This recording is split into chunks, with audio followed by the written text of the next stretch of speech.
Good morning, good afternoon, good evening, and welcome to the Jerusalem Center for Public Affairs Daily War Room Update. It's good to be back with you. Today we are day 135 of the war against the terrorists in Gaza, and the fighting continues on all of our different fronts, unfortunately.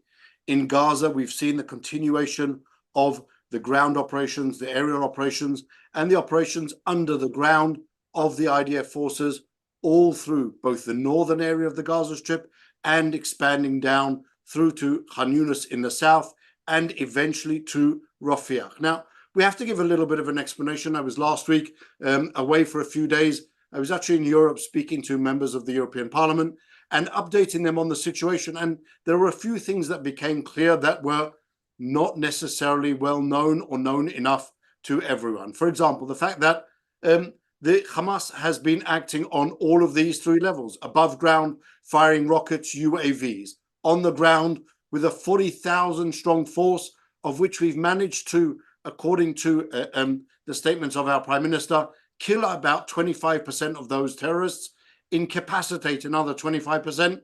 But that still means that we're still living with about another 20,000 Hamas terrorists on the ground.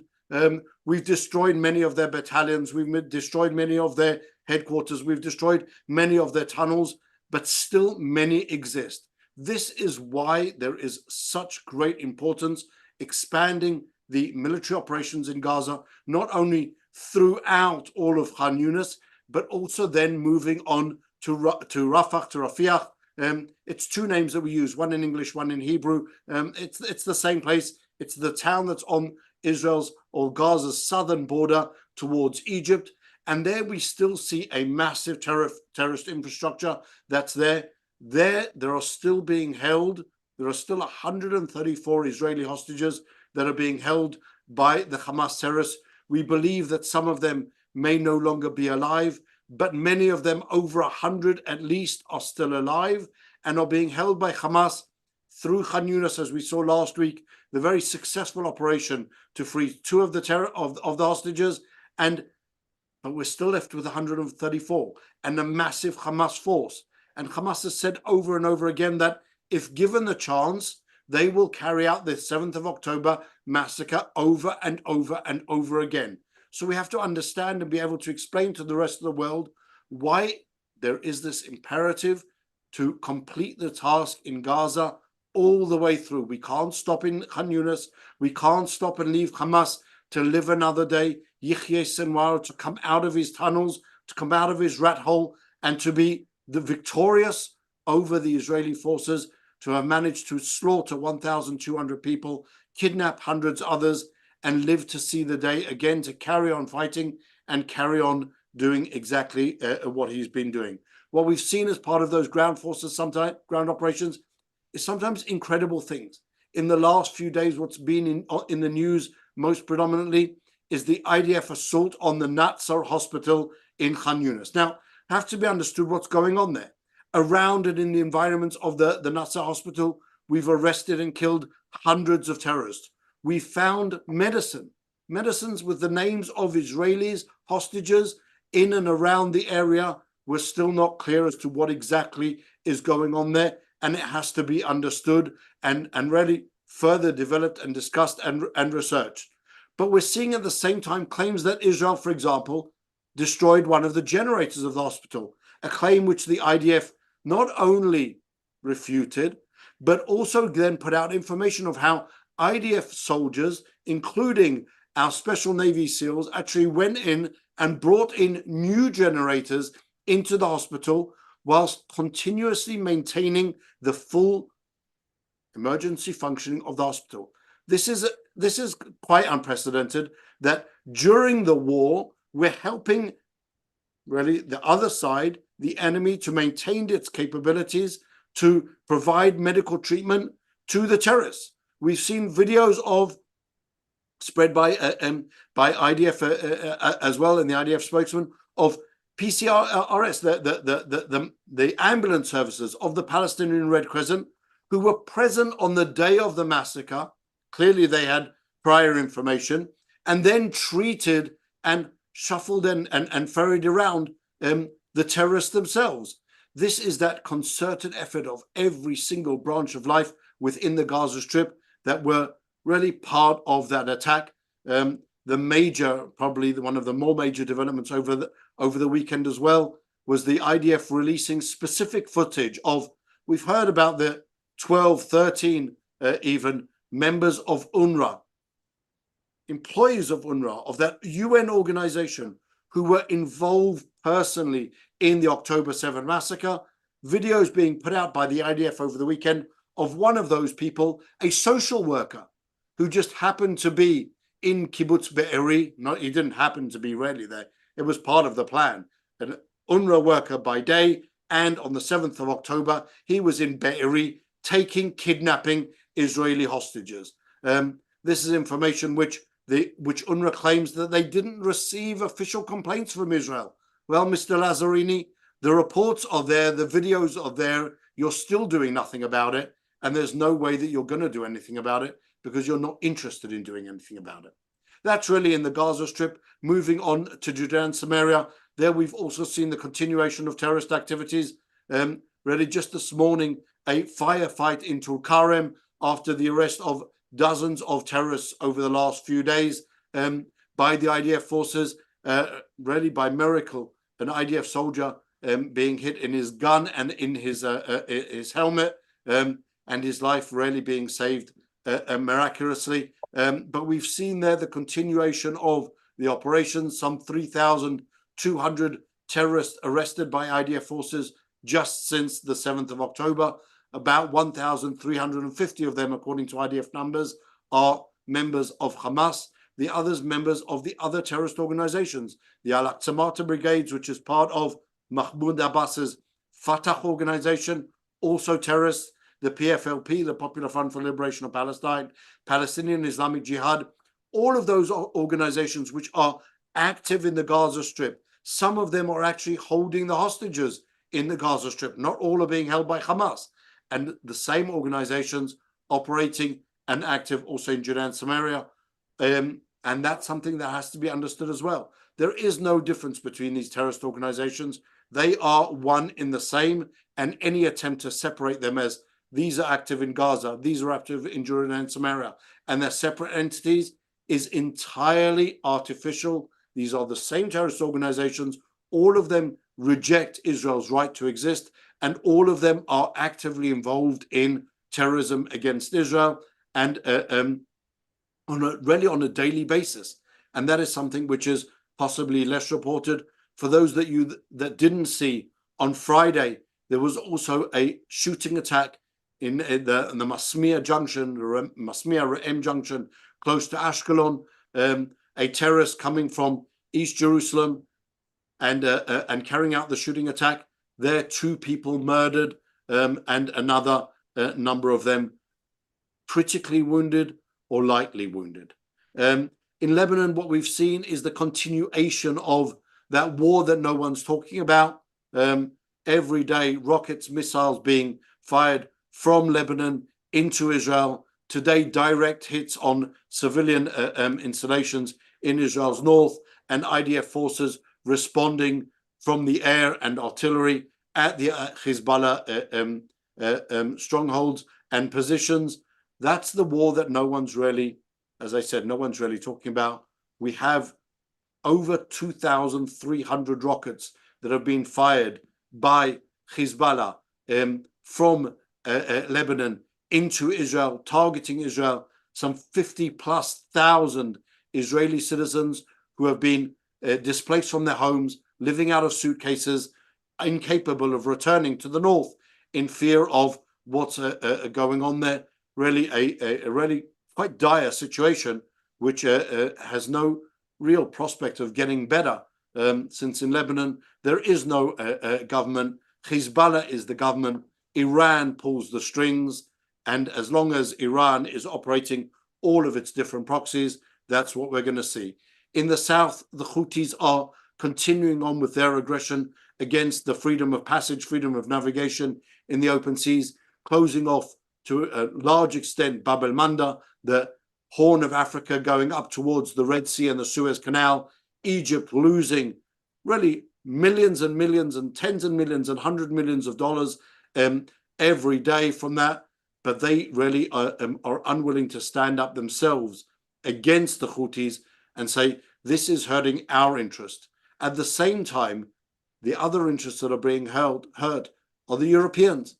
When you're talking about shipping routes that now have to be diverted, instead of going through the Horn of Africa, straight through the Suez Canal, they now have to go all the way around Africa, adding another 5 to 8 days, depending on the destination, and obviously adding tremendous cost. Now, the Houthis aren't attacking everyone. They're selectively attacking their victims. Those ships that they would like to see going through, they don't attack. And just those that they are interested in interfering with are being targeted. This shows really quite substantial capabilities to be able to identify the affiliations of each ship going through, its cargo, and who should be attacked and who shouldn't be attacked. As part of that warfare, they've been firing rockets and missiles and UAVs. And for that, we're joined today by our special guest, Dr. Uzi Rubin, really an expert on missiles and defense, missile defense systems. And we're going to be discussing with him really the different rockets, missiles, those two different terms that we've used. And I sometimes use them interchangeably, erroneously. I'm sure Dr. Rubin will point out my mistakes on that. And really to understand what are the capabilities of our enemies, how we've responded to them, the amazing Iron Dome from the one hand. Does it work for rockets or ballistic missiles fired from greater distances? Do we need other systems? Do we have other systems? So, Dr. Rubin, thank you very much for joining us. Maybe you can give us a brief introduction for the layman in the street. What is the difference between rockets and missiles? Which capabilities do each one of our enemies have?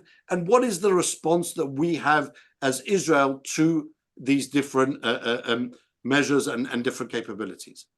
Thank you. Let me say first that there is no Webster dictionary that defines exactly what is a rocket, what is a missile. A missile is anything which is thrown free and it flies a free direction. You know, the King David, when he was young, collected 5 pebbles and shot them at Goliath's head. Those were missiles. They were unpowered missiles, but they were missiles according to strict technical definition. But I say popularly in the media, a rocket is a missile which is not guided. That means you look like a Grad, a Katyusha. It has a rocket engine and a warhead, and that's about it. It's fired from a launcher in the direction of the target, the elevation to reach the target, and if it's accurate, it hits the target. Usually, it's not very accurate. Missiles are rockets which have guidance system to make them accurate. So, and that's a popular definition. Although again, technically, all objects are missiles. A rocket is also a missile, but that's the way we use the term. So rockets are unguided missiles, and missiles are guided missiles, guided rockets. I hope this answers your question. Yeah, I mean, that's exactly what I've discussed before as to what extent, if I understand correctly, the difference between the two terms is the ability to almost control the end target. Is it just statistic, you fire in a general direction and hope for the best, or the ability to really control maybe in the air, or to what extent? Even rockets are not fired just in general direction, fired in the direction. The rocket is like a cannon, except that instead of a shell inside a barrel, it's a free-flying rocket. But you aim it like you aim a cannon, not in the general direction, but exactly towards the target. But by nature, because there are dispersion, there are winds, there is differences in air pressure, and all those subtle effects make those rockets not too accurate. To correct this, missiles have on board navigation and guidance systems and capabilities to steer their way, and that's why they are more accurate. Now, what we are facing in the south from Gaza are basically rockets. I didn't hear about a missile coming from Gaza. They are rockets. That means they are unguided, but in huge numbers. There This time, I mean, up to now, I estimate, or according to estimates I read, about 9,000 rockets, 9,500 rockets, and mortar bombs were fired from Gaza towards Israel. A large part of them, about 30 or 40% of them in the first 24 hours. That's large, the most dense rocket fires ever against Israel. On October 7th in the morning until about 24 hours later. They fired everything they had to everywhere they had, all over the country, to the north, to the south. And then the rate of fire started abating. Apparently, they were starting to save ammunition when Israel announced war, and it became clear to them that this is not going to be a short round, another short round of fires like we had almost every year, sometimes twice a year. So they started saving on ammunition. Later on, when the Israel militaries moved in, some of the launching sites were overrun, and the rate of fire slowed down even further. Right now, we are witnessing, I'd say, quite low rate of fire. Sometimes I manage to fire a salvo once a week. Yesterday, I fired a couple of rockets at Ashkelon. Also, the ranges greatly reduced because the firing sites in the north of Gaza apparently are unfunctional anymore. They were run over, so they have to fire it from the south, from the Rafah area. Take a longer rocket, but since Gaza Strip is about 60 kilometers long, that means the range in the north is 60 kilometers less. That's why they cannot reach much further than that unless they have something longer range, which are still keeping back. But what we learned during this last 4 months from overrunning their launchers and overrunning some of their industries, I believe that some of the industries still exist. We see two things which were estimated or predicted, and they come true. First, that there are since the rockets are self-made, they are not smuggled in. What's smuggled in are the raw materials and precursor materials, like steel piping and chemicals for making the rocket propellant. The rockets themselves are manufactured in-house, inside Gaza, some of them in underground workshops, some of them in some stages in above-ground workshops, which looks like any other workshop in an industrial industry area, so you can distinguish them from the outside from above. They look like all the other industrial sheds. But inside you see quite an extensive industry. The machinery is not sophisticated. The production line is reasonably simple, which means that they have quite qualified people operating them in order to get some quality. But nothing is that ISO is computerized. It's all handmade, but very well handmade. Another guess that came through was that there are two different industries there. The Hamas has its own industry, and the Islamic Jihad has its own industrial production line, somewhat less extensive than that of the Hamas. There is no new rocket that I didn't see anything that we didn't see before. All the types that were used in the last 3, 4, 5 years have been used here. And now some of them, which had on the illustration, we see them with our own naked eye. IDF published their pictures. They're captured with all the names and the ranges. They always designate the range on every rocket. So if we have M75, it means it's something that goes to 75 kilometers. We have A120, it means it goes to 120 kilometers. Now, looking at the ranges of the pattern of the attack, in the first few weeks, they did manage to hit targets almost by Haifa. As far north as Haifa, they attacked settlements. They tried to attack settlements in the West Bank. Not very accurate, but there was an effect, of course. People in northern cities and towns had to go to shelter because they were alarmed. They have one type of very heavy rocket that goes theoretically to 250 kilometers. They fired 3 of them. Apparently, they didn't have any more of them. They fired two towards Eilat and one towards our North Command in Safed, a range of about 200 kilometers from Gaza. The first one fell harmlessly, didn't hit anything. The second one and the third one were intercepted. That's interesting here. The first time, David Sling managed to shoot down the rocket that went to the north, and because of that, it fell halfway near Haifa. And Arrow managed to shoot down the rocket, the big rocket that went towards Eilat. So that's already, Dr. Rubin, as you mentioned those names on the way, I understand that there are 3 different systems, defense systems. 4 different systems. So we have Iron Dome for close Dome, up, Arrow, David Sling, Arrow 2 and Arrow 3. Arrow 2 and Arrow 3. What are the difference between them all, if I may ask? Oh, yeah. They are, Iron Dome is local defense. It's a light rocket, quite a small rocket interceptor designed to defend limited area like cities, big army bases. David Sling is a much longer range weapon. 2 or 3 batteries of it can defend the whole country.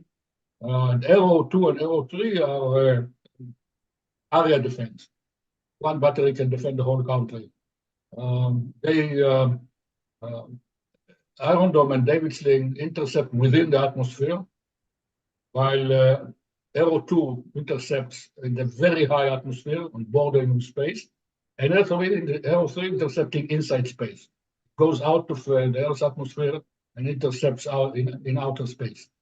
So these are the 4 types of interceptors that we have. Arrow 2 and Arrow 3 share the same basic components of the launcher, but there are 2 different interceptors.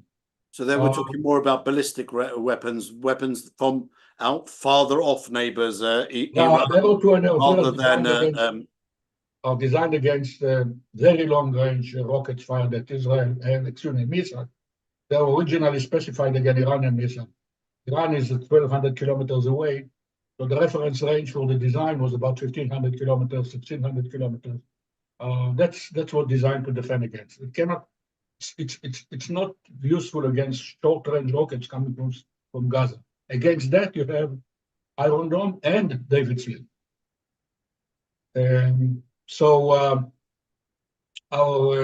The long-range rockets, the Gaza long-range rockets, were blocked. They didn't achieve any effect.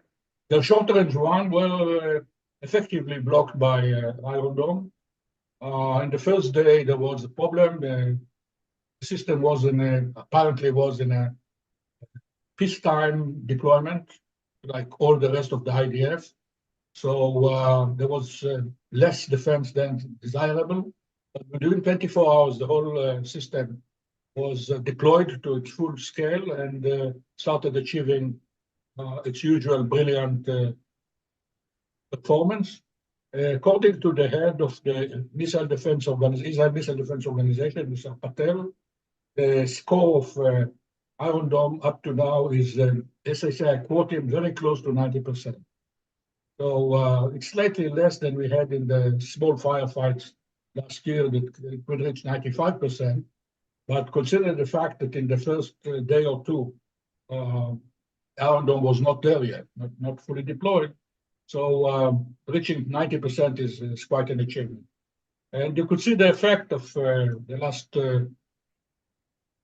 salvos from Gaza in the last 2 months or so. Most of them, almost every rocket was destroyed. So it's very, very effective. So from Gaza now, as I say, we see very limited missile action to date. Maybe they are still keeping an arsenal of rockets, some rockets in storage waiting for the move on Rafah in order to shoot them. But obviously they cannot repeat what they did in the first day or 2 of the war, flood us with thousands of rockets.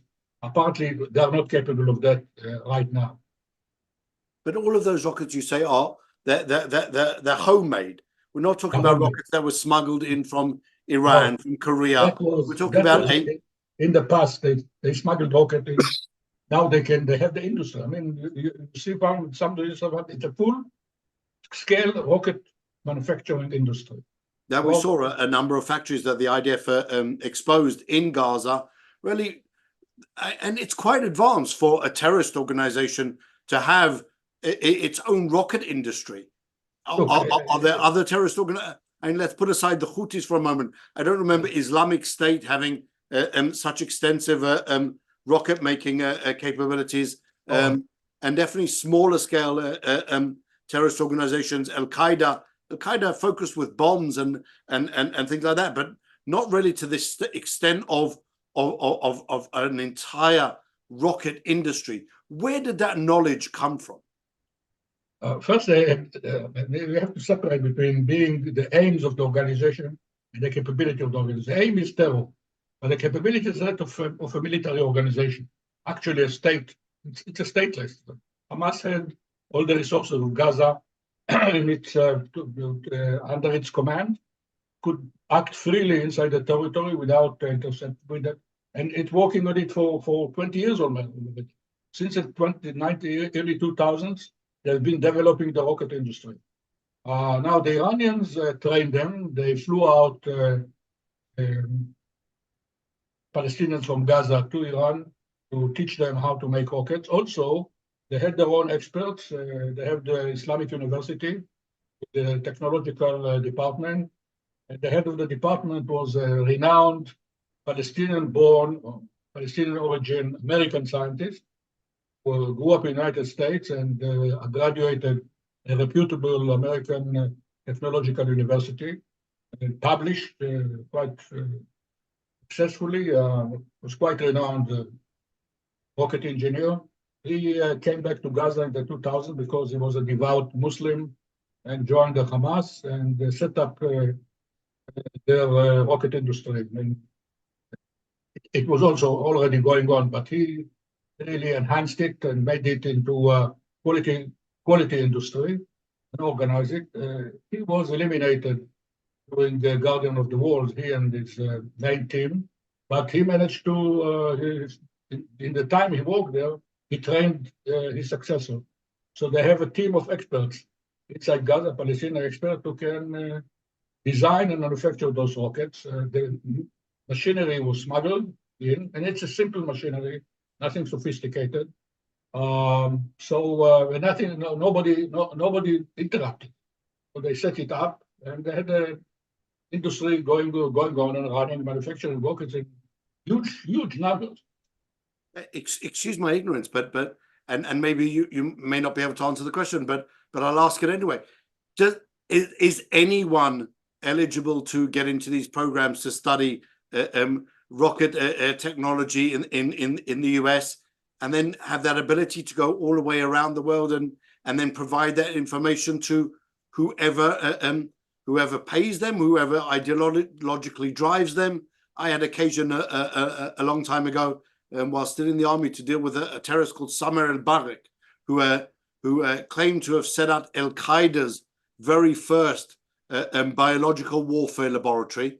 And is that how it works? You travel around the world, you gain this information, you gain this knowledge, and then you're capable of taking it anywhere? Is there no security checks or provisional checks as to who is being taught this type of knowledge? Well, the short answer is yes and no. Anybody can, there is a possibility of gaining formation and training in the West and going to a terror organization and teaching them how to do it. It's a free world. You can't hold people back. And no, you can't stop it. In the United States, Iranian students are studying technological courses, are studying technological subjects in the United States. They are graduating engineering faculties, and then they go to Iran and work in their military industries. You cannot stop that. The United States doesn't bother when they apply for a student visa. And in fact, there is a website of the United States website encouraging young Iranians to go to the United States to study. Well, when I asked my friends in the State Department why they do it, they say they hope that the Iranians will learn about democracy in the United States and will bring them to Iran the germs of democracy. And instead, they bring the germs of rocket technology. In French, they say quelle naivete. What naivety? But that I don't know if it's today, but that was a fact 4 or 5 years ago when I discovered this fact and then discussed it with friends in the United States. So that Palestinian rocket scientist, he was an American citizen. His family emigrated to the United States. They got American citizenship as an American citizen. He could go to any university, and then he left the United States. Nobody stopped him. There was no law to stop him. A free man. That's unbelievable. It's this idea that we're talking about Fadi al-Batash. He was I assume that's who you're referring to. No, I'm referring to a guy called El Zabada. Another one. Yes. He's graduate of Virginia Polytechnic Institute in mechanical engineering. And then he worked in U.S. aerospace industry. And then he discovered his origin and went back to work for Palestine. And so now we've got really multiple graduates of respectable, reputable U.S. Universities bringing back this information.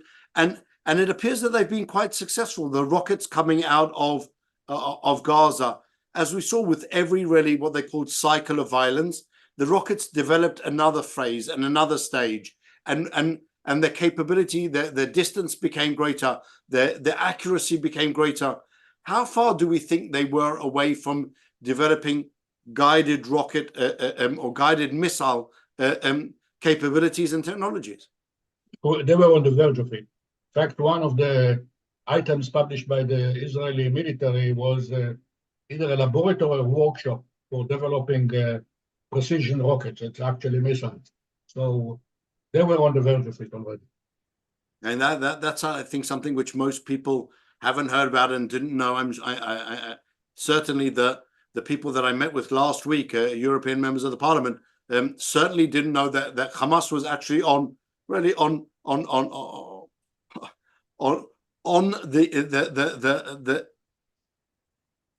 verge of developing such capabilities, which would have been so tremendously destructive.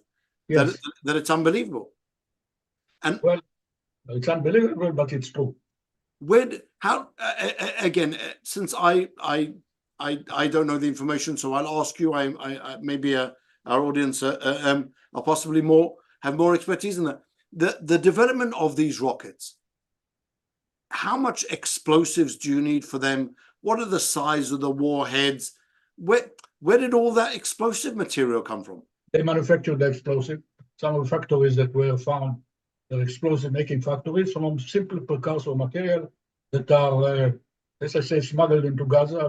The big tunnels there, almost highways. They can smuggle anything they want. I think the Egyptians supposedly are blocking their tunnels, but I don't argue the Egyptian goodwill or badwill, but everything can be done for a few dollars. Look, I'm sure. And so you get a free passage. And if we could just of people and the goods. Everything is smuggled in, all the precursor materials. So they make their own explosive. They also use explosive from unexploded Israel munition.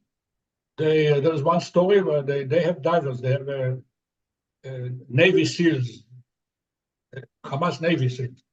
And they found a sunken ship from 1917, an ammunition ship from the First World War.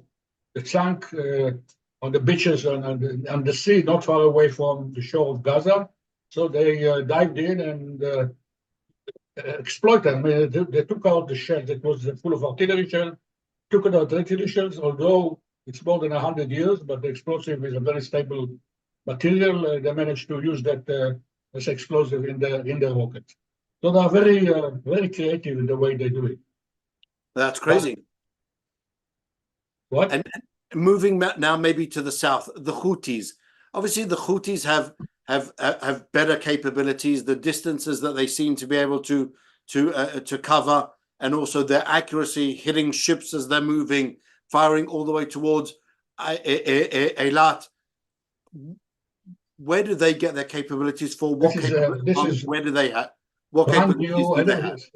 Almost everything supplied by Iran. They are fully supplied by Iran with both know-how, material, rockets, missiles, anti-ship missiles, UAVs.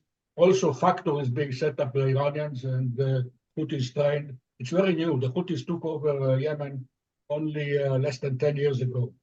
And in that time, they managed to acquire or get from the Iranians at least 5 types of ballistic missiles against ships, several types of anti-ship cruise missiles, several types of UAVs, and they use them.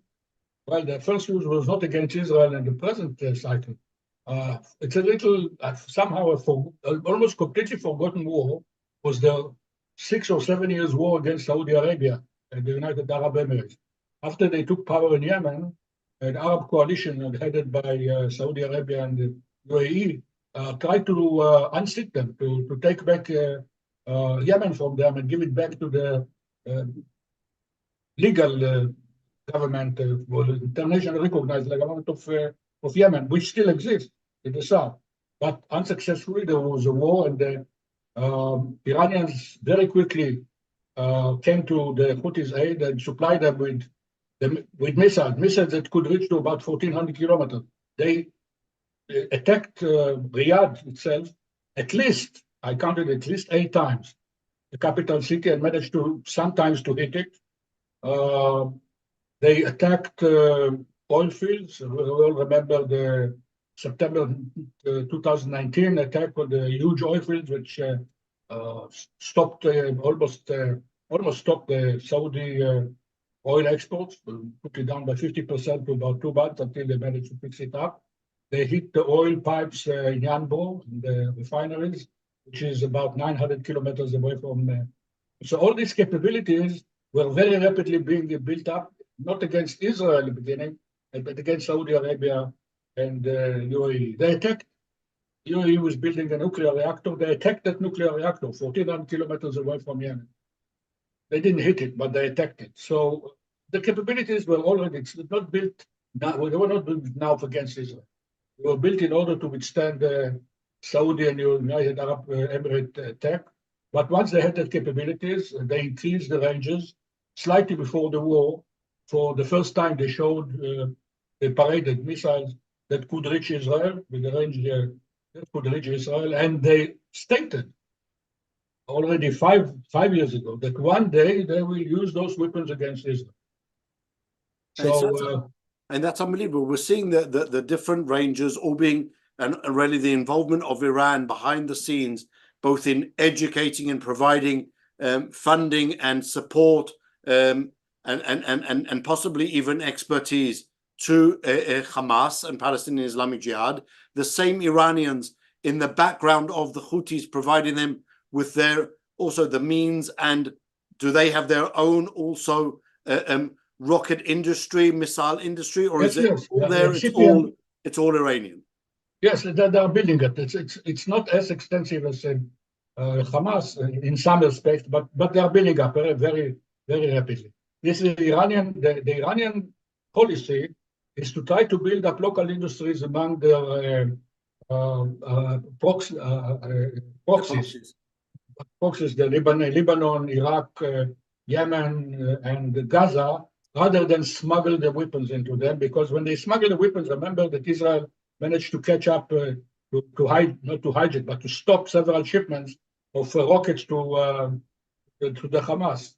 So when you try to ship the complete rockets, some of them get caught up by us, by the United States, by the British Navy in the sea. They try to smuggle them to the Sudan, so we bomb the Sudanese depots. The best thing is to smuggle in the precursor materials and let the locals do their own manufacturing. And that's what they're doing now everywhere. This is it's particularly worrying because it appears that the Iranians really are operating on all of these different levels in all of these different arenas. They're providing And it's almost like the Chinese proverb: if you want to feed someone for a day, you give them a fish. But if you want to teach them to provide for themselves, you give them a fishing rod. So here, that seems to be what the Iranians are doing. They're not providing smuggling ad hoc rockets into these people. They're providing the terrorists with long-term knowledge and the ability to really develop their own knowledge and their own capabilities to continue fighting Israel on all different levels. Yes, but up to a point. I mean, there's those big missiles. They have ballistic missiles that goes about 900 kilometers, 1900 kilometers, and that's the word they were fired against Israel from Yemen. They don't manufacture them in Yemen. It's too complex. They smuggle them in sections and pieces and assemble them in Yemen. But the smaller stuff they already make in Yemen. And that's really that entire industry. Does this include, what is the difference between the UAVs and the rockets? Is that different technology? I know that both Hamas and the Houthis have them. UAVs are unmanned aerial vehicles. Yes. It's not rockets as such, because is the difference in the propulsion system? How they fly? UAV is unmanned or uncrewed air vehicle. Air vehicle is an aircraft. I mean, it's an aircraft. Physically, it's an aircraft. From the scientific point of view, it's the same thing that you board when you go abroad. It's an aircraft. It has an engine, it has wings, and it flies by the lift it gets from the atmosphere. A UAV is simply uncrewed. It's not politically correct to say unmanned today, uncrewed or uninhabited air vehicle.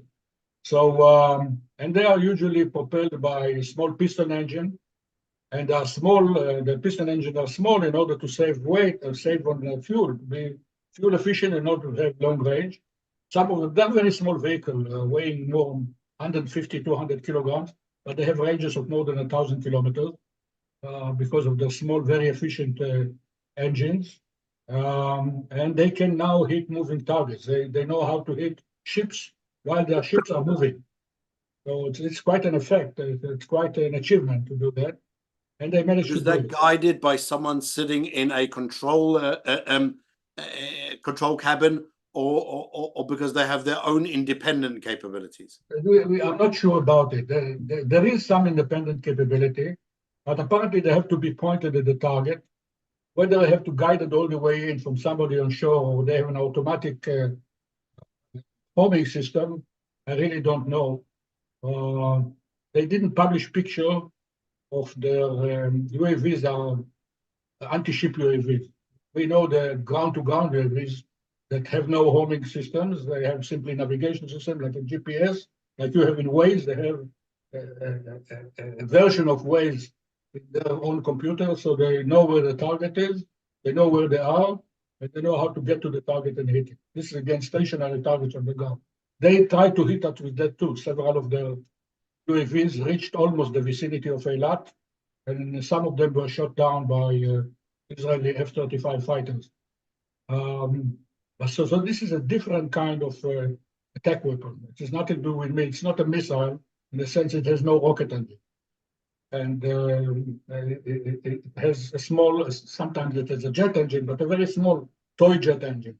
It's an airplane, while a missile is a guided rocket. Technically, two different things.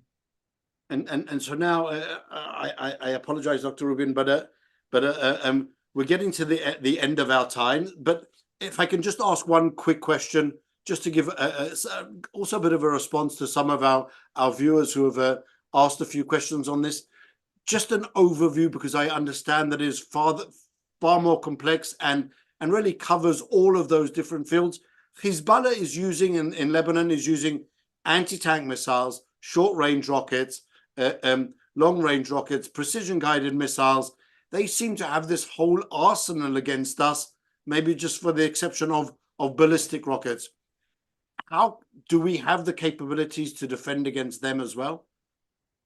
Yeah, well, I'd say the anti-tank rockets, are a problem now. We have to devise a way to do it, because up to now they use only short-range anti-tank weapons, which could hit only our forward position of the military. Now they're using those 10 kilometers long ATGMs like artillery. since everything is close to everything, our hinterland, our homeland area, are within, much of it is within this 10-kilometer range. Since it was the first time they're using it, we're still not sure how to. I'm not aware of anything that we have in hand right now, not to defend against them, except passive defense. I mean, build up concrete walls, to defend your asset. Otherwise, against the other rockets and missiles, we have the defenses, and we are shooting them down. They are shooting down the UAVs. They are shooting down the rockets. And if I'm not sure whether they have missiles, they have missiles. We shoot down their missiles too. UAVs we are shooting regularly every day. I mean, yesterday also, UAV was shot down. Shooting down a UAV. UAV is a problem of early warning and discovery. It's flying low inside the canyon, so the radars can have a tough time seeing it. But once you see it, it's a small flying toy aircraft, very easy to shoot down. Yeah, it seems to be that we have that technology that so much has been discussed on the Israeli tanks, Me'il Ruach, wind coat. I don't know how it's exactly translated into English. Is that technology that can be adapted to deal with that type of a situation as well, or is it just not the right direction at all? Which technology? Me'il Ruach. Me'il Ruach is no, it's a very local defense on vehicles. It has a very limited defense perimeter, only very close with meters really from the target, and it cannot be used to defend villages or towns, even houses. You need something bigger than that. It seems that this threat that's coming out of Iran should have been something that was really wrapped up in the JCPOA, and there was much discussion on that about Iran's rocket capabilities, both ballistic and its ability to spread terror around the world. This seems to be an exact case of taking that really accumulated knowledge and then sharing it around with all of the terrorists, endangering Israel from and others from even Saudi Arabia from every different direction. This seems to be something which we're going to be dealing with for a very long time. If they have those abilities and there are no sifting processes in specifically in America as to who can study in these types of studies. Are these programs, just as a final question, Dr. Rubin, are these rocket development or rocket science programs something you have commonly in many universities around the world? Is it only specific areas? How do we take that under control? After 9/11, we realized that there's probably some type of a need to control, monitor who exactly takes flying lessons. Is that something which is very local as well? Only limited universities deal with it. Can I go to any university and learn rocket science? Yes, not any university, but basically yes. You cannot stop knowledge from flowing, and all the attempts for arms control after 9/11, before 9/11, are simply wrecked by international trade. When the Russians bought those UAVs from Iran and started using them as against crime, some of them fell down and were disassembled. And Biden set up a committee to find how comes that 14 electronic components in those Iranian-made UAVs, those 14 components were made in the United States, made and acquired from the United States. I mean, you cannot stop this trade. Whatever you do, you cannot stop it. And the technology today, between the distances between military and civilian technology, is blurring. Look at your smartphone. Your smartphone is a phone, but it also basically can be used as a guidance system for missile, because it knows where it is, it knows its altitude, it knows its position, and if you not want to guide it to know where to go, you put on Waze and it tells you where to go.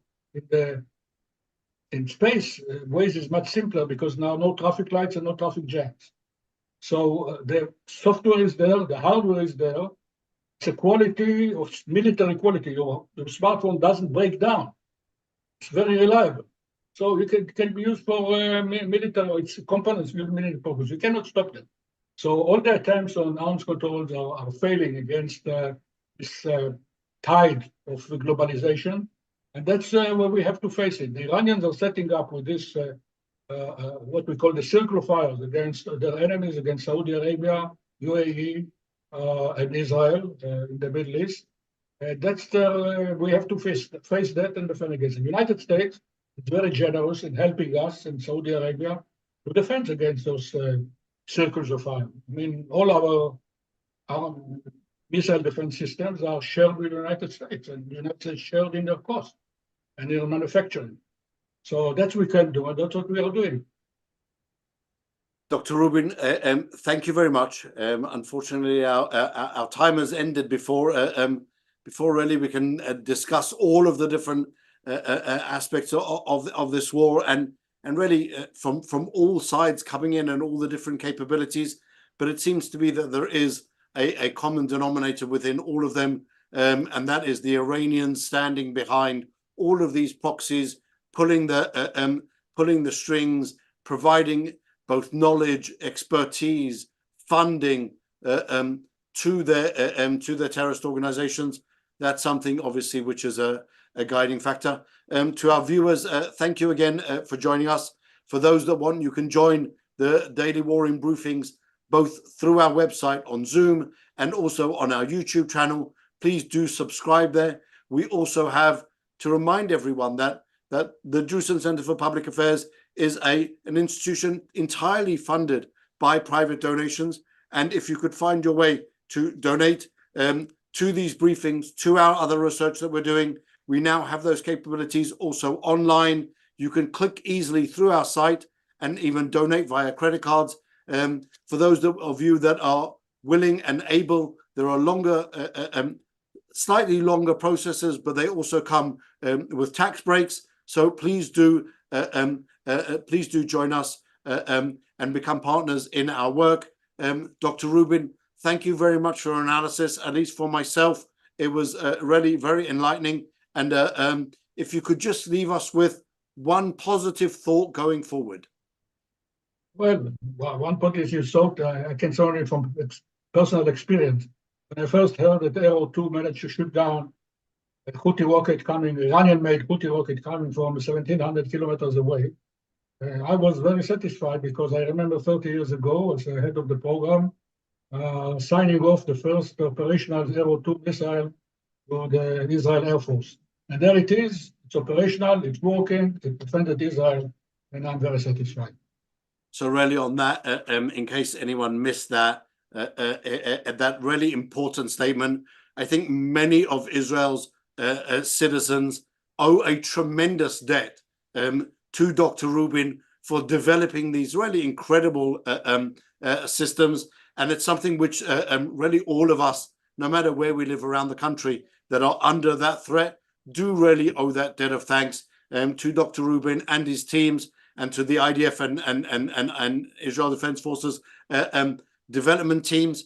And for that, we are truly, truly, truly grateful. Thank you, Dr. Rubin. Really a great parting word to everyone in our audience. We will see you again tomorrow. We will be back at 4 o'clock Israel time. We hope to see you again. Until then, keep safe, everyone. Have a good morning, afternoon, evening, wherever you are around the world.